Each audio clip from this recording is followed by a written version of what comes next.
the Bobby Bone Show. Ay, everybody roll. Yeah. Amy, choose your own adventure. Would you like to hear about Keith Urban and how he feels now about him and Nicole? Mm-hmm. Or a guy that died and Jesus took him on tour of heaven? Oh, wow. And he came back to life. Oh, gosh. Choose your own adventure. Let's hear about the guy that met Jesus. Okay. His name is Mike McKenzie. He was pronounced dead for 45 minutes. During that downtime, he says that Jesus came down and said, hey, you want to go on a tour?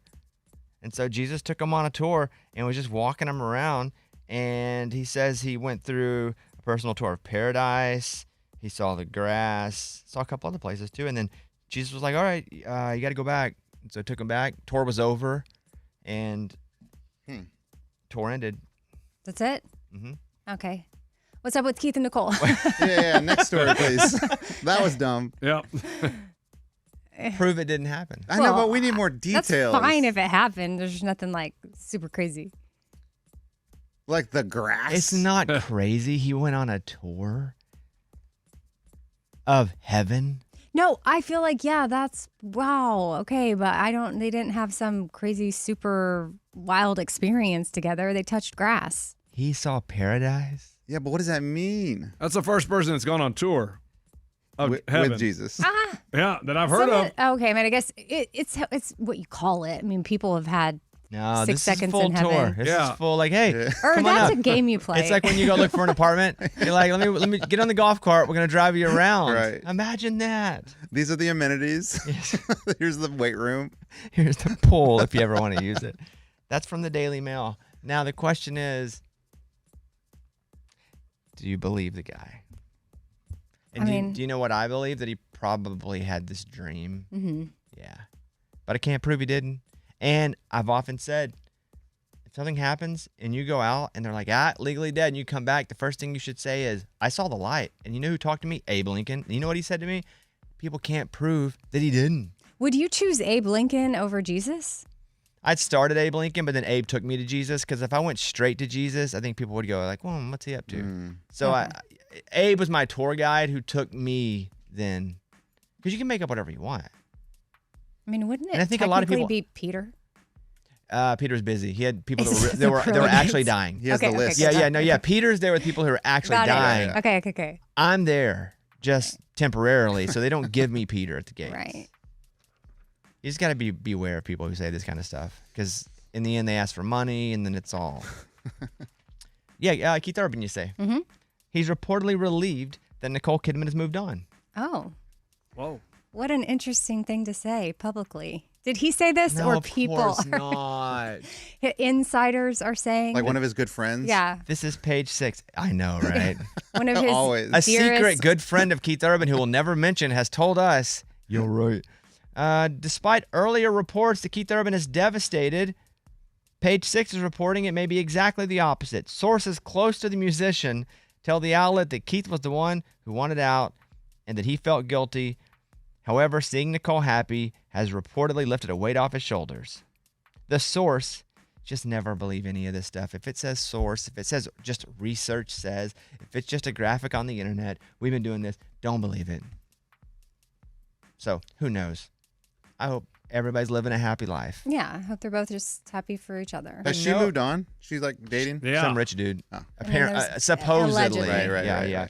But these stories where celebrities have a close friend, a source, usually it's not a close friend. And it is like 3 people semi-connected to somebody who is in the band. And it's not even real. It's so annoying. So that's what's up. I got 2 stories that made me go. Do people get paid for that? Nah. Okay, then why do it? Like what? I guess you're not going to be named. I guess to Yeah. see your name in lights. Source. Okay. Oh, as source. Yeah. Close friend. That's everyone's dream, right? To see their name in lights? Guess. Source. We're going to play Luke Combs' Be By You, Bobby Bone Show. Hey, hit us up if you want. 877-77-Bobby.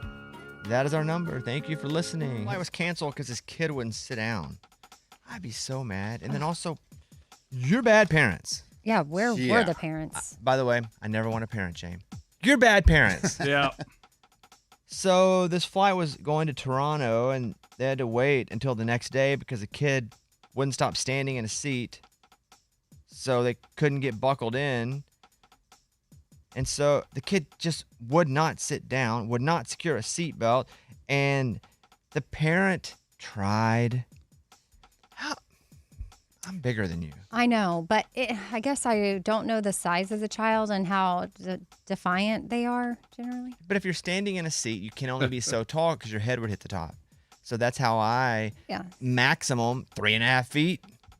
I can beat up a 3.5-year-old, even if it's my kid. For sure. I know. Now I'm just thinking through the situation, and sometimes how kids just get so overwhelmed and uncontrollable. Like, is it the parent was really kind of trying, and then they just couldn't get their kid to sit down, and they probably hated life at the moment, and they were like, "Fine, we'll just get off the plane." I'm gonna be sensitive to the situation and go, "You're right. There could have been something that we have no idea what it is." But I'm also gonna go. I'm gonna play the odds here, and there's just a bad kid that wouldn't sit down. I'm gonna do both here. Let me do both.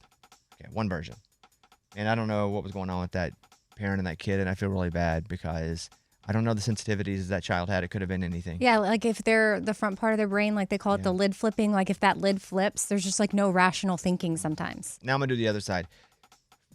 Take your arms, wrap them around your kids, strap them in, pull the seatbelt tight, and say, be quiet. Yeah. We have to go. And so they didn't go. Why don't they take them off the plane and put them off the plane? Yeah. Right. And then just keep going. Was it because it took so long to get them to sit, they just lost their place? They lost their reservation? In the air? On the ground to get out. Oh, yeah. Yeah. They're spot in line. But in the air is funny, too. You lost your air reservation. Did y'all see how all those gamers are getting hired for the I don't know this. FA? Uh-uh. Okay, I hope this is real. Never stopped this before. Go ahead. You never know. But that they were trying to find the air traffic control positions. They needed more applicants. So they started to cast a wider net to gamers. And suddenly there's this influx of people now interested, and they were being interviewed. And I don't know, it made me a little nervous because they were a little too excited that, like, are you kidding me? I get to combine my love of gaming with, airspace. And I'm like, this is our lives. This isn't a video game. But I don't want to freak you out, but they've already hired over 2,000 people that are gamers to do this. Yeah. Okay. So it was a true story. You never know what's AI these days. And it just was it seemed so sensational of how pumped up these young gamers were, and they're all pointing at the screen and like looking at all the planes, and it's like, okay, cool. I mean, maybe this could be the best thing ever because they know how to interact with screens and patterns and stuff. I just don't want them to be 11. Right. I want to make sure the gamers that we hire. And they all looked 20 something to me, but just very, very eager to be playing with buttons and stuff. There was a very brief time when I would play Madden or college football against just the Gen Pop. So you just get online and play against anybody. Right. And I haven't done that in years because I didn't like that environment, mostly because kids beat the crap out of me. But not only that, they would curse way too much, and they didn't really know how significant certain words were, meaning they would be yelling the N word or the F word. And I'm not talking about the F bad word. I'm talking about the F word that's being a negative word for gay people. Got it.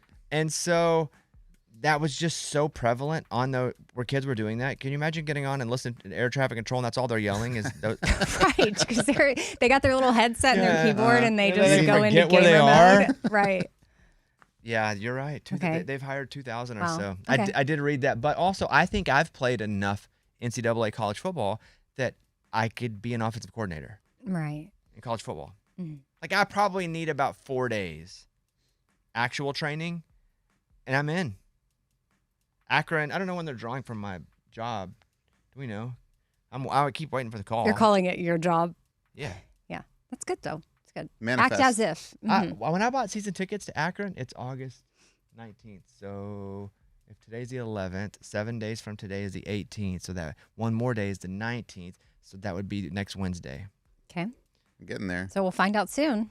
But I bought good season tickets. A lot of people bought the cheapest ones. I bought the good down at the bottom. I've already donated them to kids. Like in that, I'm not using the tickets. I've already donated. But yeah, I want to be the offensive coordinator. So I'll be waiting. And when I have the headset on, you know what words I'm not saying? The F word or the N word. Don't do Just that. because I have a headset doesn't mean you should be saying that stuff. All right, hit us up, 877-77 Bobby. Back in a second. Want to go over and talk to Trisha, who lives in Georgia, who wants to comment on something from earlier in the show. Hey, Trisha, welcome to the show. Hey, thanks. First and foremost, I want to say thanks for helping everybody out on Tuesdays. That was really nice of you to do that for a girl in Boston. Oh, thank you very much. So, you're welcome. And I wanted to talk to Mr. Sandwich Man and tell him it's hot. Oh, Lunchbox. It is hot in Boston. Sandwich Man. So oh, hold on one second. We got to get on. Sandwich Man means Lunchbox, right? Yeah. Okay, good. Okay, now he's listening. Go ahead. Okay, so Mr. Sandwich Man, Lunchbox, a.k.a. I just wanted to say, born and bred in Boston, but I live here in Georgia now, and I was there from the beginning of July to the middle of July, and it was over 105 degrees. Google that. It was so hot, and it lasted weeks after I left and weeks before I started there. So there. I just wanted to let you know that lady was very genuine, and it was very high and hot there. Well, I appreciate you calling. Okay, according to AI, Boston experienced a hot July.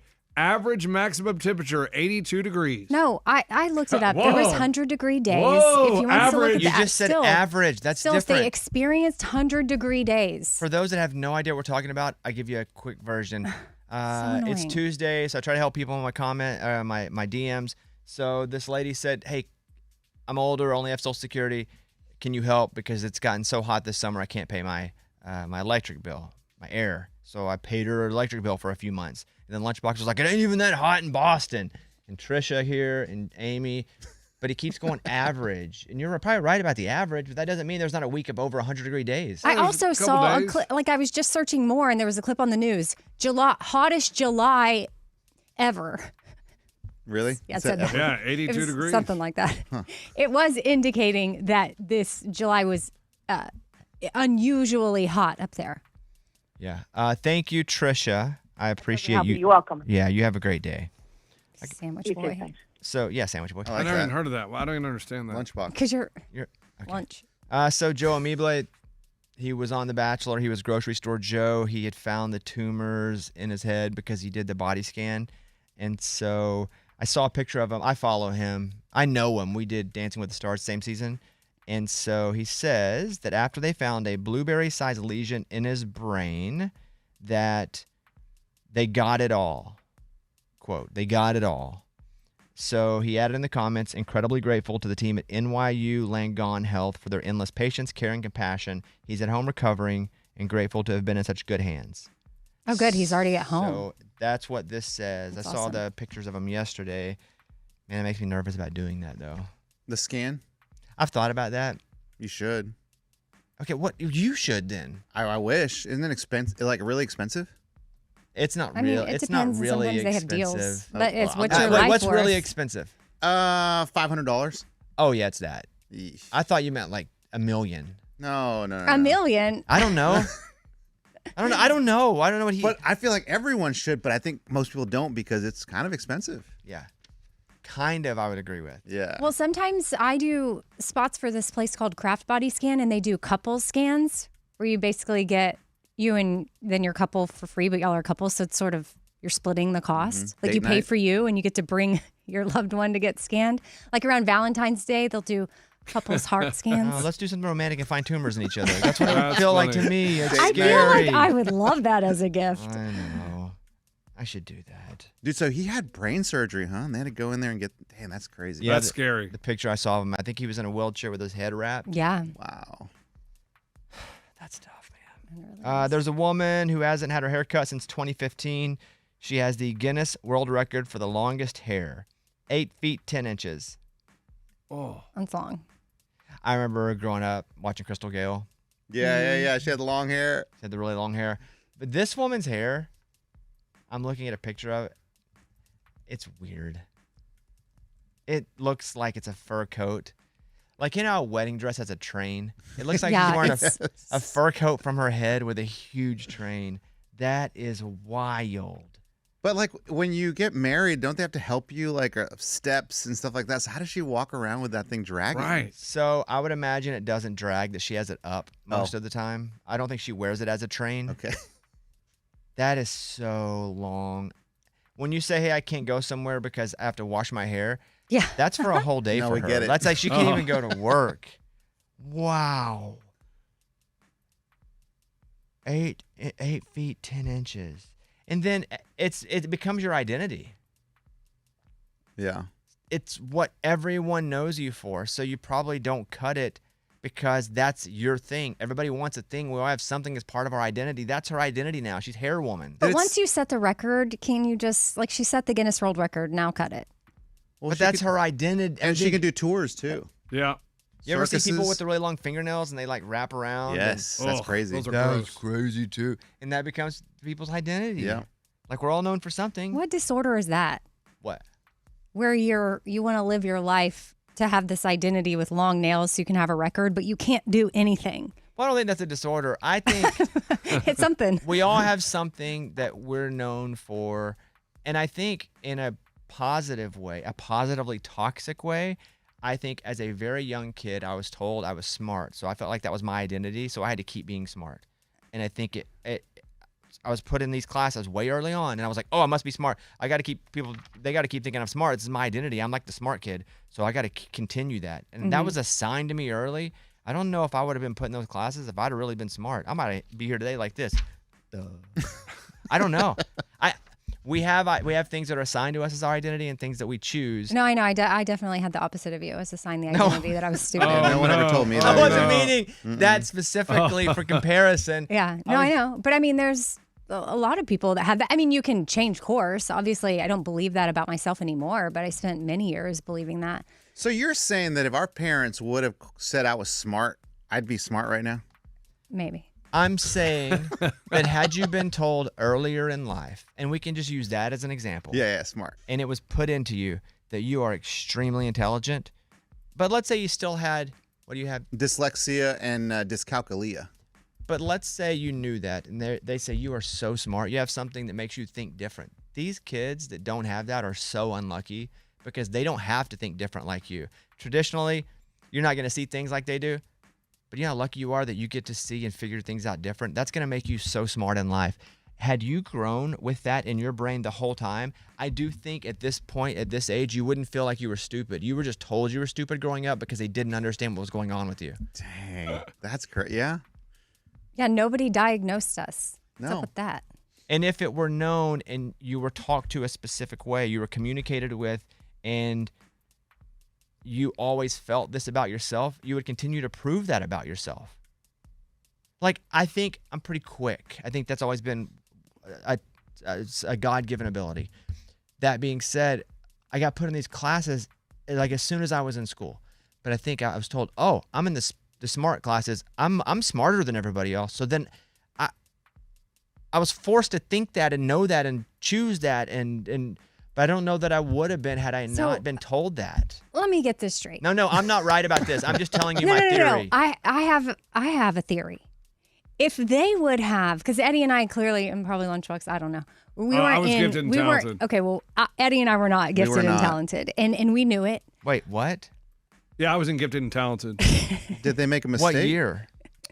I don't know what year, but in Okay. elementary school, and I was the math, and then they didn't the Okay, Yeah, this is there's not no gift. way. This is not There's gift no or way. talented. So Eddie and I- the reading and writing, they tried to kick me out of it. So we were not GT, and it was known to us. Like, in fact, I mean, I was put in classes where it was like Chem Com. Like, it wasn't even AP chemistry. There was chemistry, and then there was chemistry in the community. That's the level where I was. I never even heard That's of like that. street chemistry. They teach you to make meth in 4th grade. So anyways, I knew I was in the lower level class.